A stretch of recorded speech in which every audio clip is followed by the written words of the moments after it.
My name is Long Nguyen, and this is Urban Design Methods. Our project is in Ho Chi Minh City, Vietnam, called Saigon South Master Plan. This was an interesting project in that it was a private company joining forces with the country's government to create a new community. While the company's goal was to make money, their ambition to help millions of people by giving them a place to live. The reason I chose this project was that it was a poor country, almost third level, yet the intent for the housing seemed to focus on the rich or those who were involved with the company in some capacity. This difference in social class is a problem I hope to fix. Located in Vietnam, Saigon South is a mixed commercial and residential urban development covering 3,300 hectares of marshland and paddy fields. The development runs parallel to the existing core of the country's capital, Ho Chi Minh City.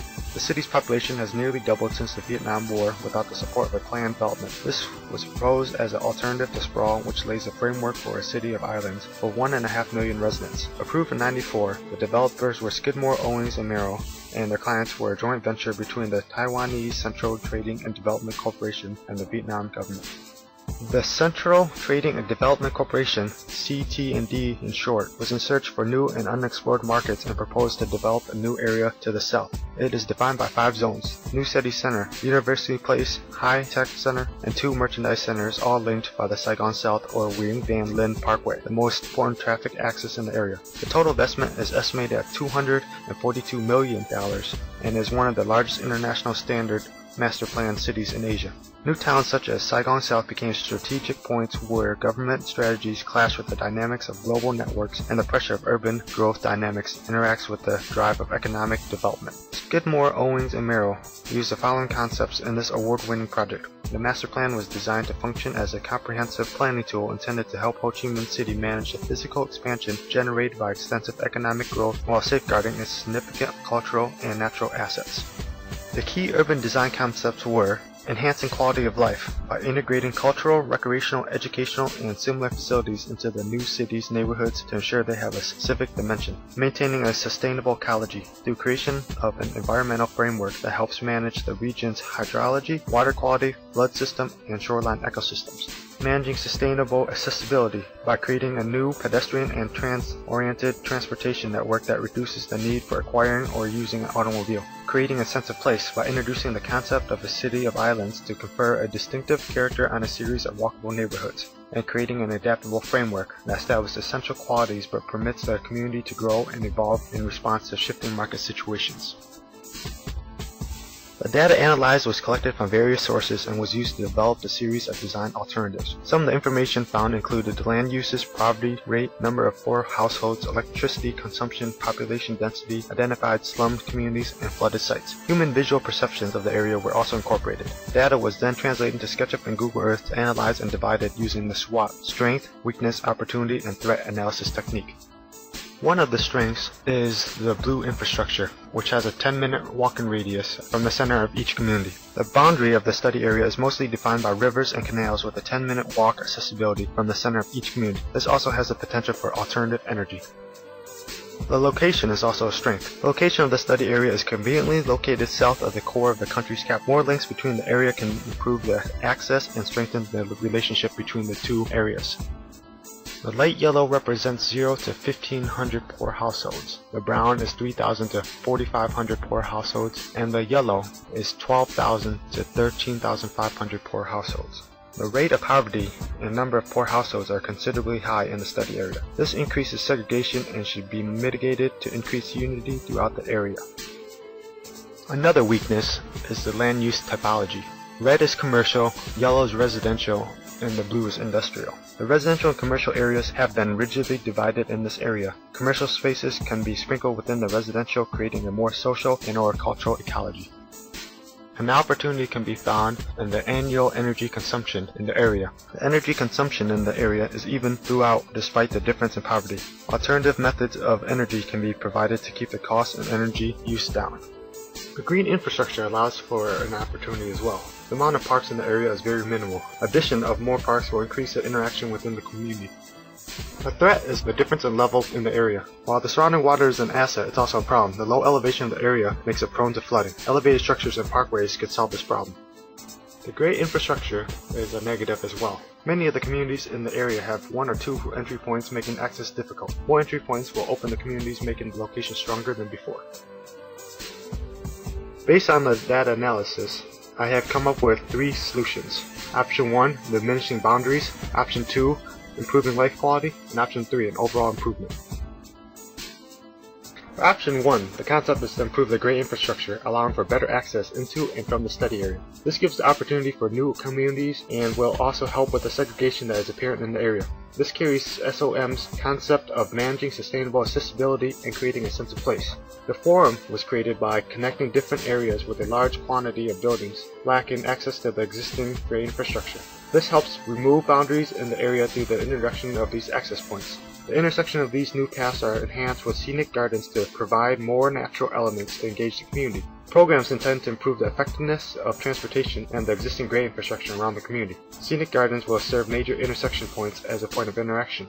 The paths connecting to existing roads can be laid first to decrease overall travel time, and the gardens at each intersection point can be developed and populated further after the roads are complete. The funding will be by the Vietnamese government and CT&D for this option, as transportation is a national issue using tax money. The government can continue the partnership with CT&D, and this will benefit the company with quicker transportation paths.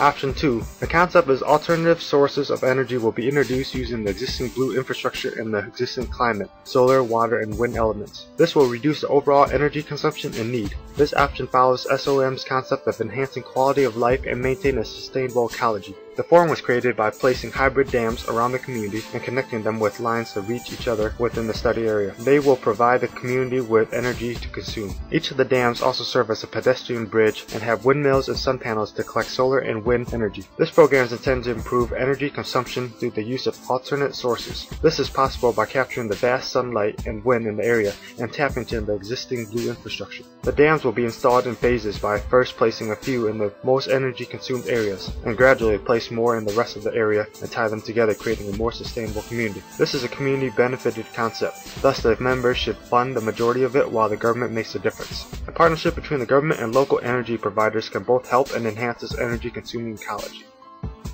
This design alternative will take the key design concepts that SOM developed a step further. Life quality will improve through the use of alternative energy, freeing the area from less pollution, similar to option 2.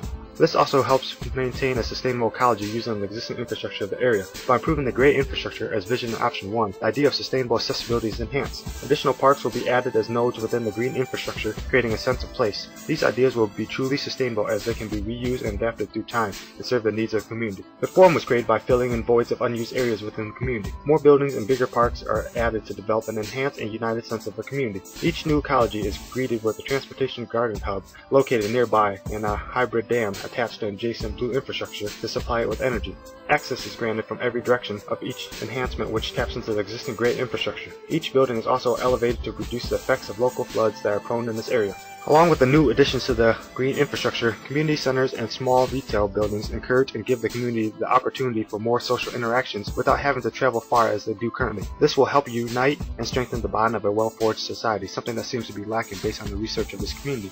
The new relationship among everyone will hopefully diminish social classes in the area.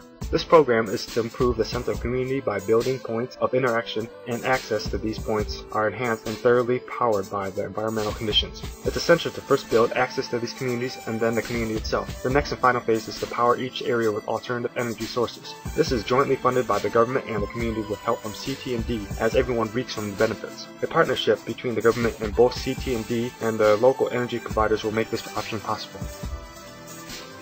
The chosen option improves the social ecology of the community by encouraging and promoting more interaction amongst its members. Scenic gardens and parks are provided as a space for gathering and entertainment. Community centers and small local retail stores will provide everyone the opportunity to interact with thy neighbor. This idea gives the community a more civic dimension as initially planted by SOM. As a result, a sense of place is achieved through the improvement of accessibility by reducing the travel time to find these types of interactions within the community. In addition to strengthening the community, this option helps economically as well.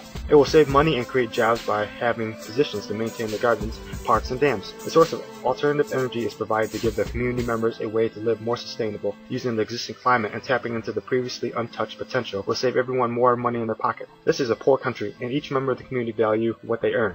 This will also help businesses save on operational costs that seem to eat at the profits. It is also interesting that those in the areas of great poverty seem to consume more energy annually. This may diminish the distinction of a social class by allowing the poor to retain more of their earnings. Not only is the option to have a positive economic and social impact, it will positively affect the environment. This not only helps the community members but stretches the life of the surrounding environment as well. This community will become self-sustaining as it uses renewable energy as a source of power, something that was visioned by SOM but did not seem to be fully achieved. It is a reality through the use of hybrid dams that collect not only hydro but solar and wind energy as well. It also promotes pedestrian walkability, creating a healthier ecology by using the dams as bridges. Buildings are also elevated in areas prone to floods. Mini dams in this instance are created underneath to collect and store energy when this occurs. Taking advantage of the area's resources is necessary and helps construct a framework that is easily adaptable for the future generations.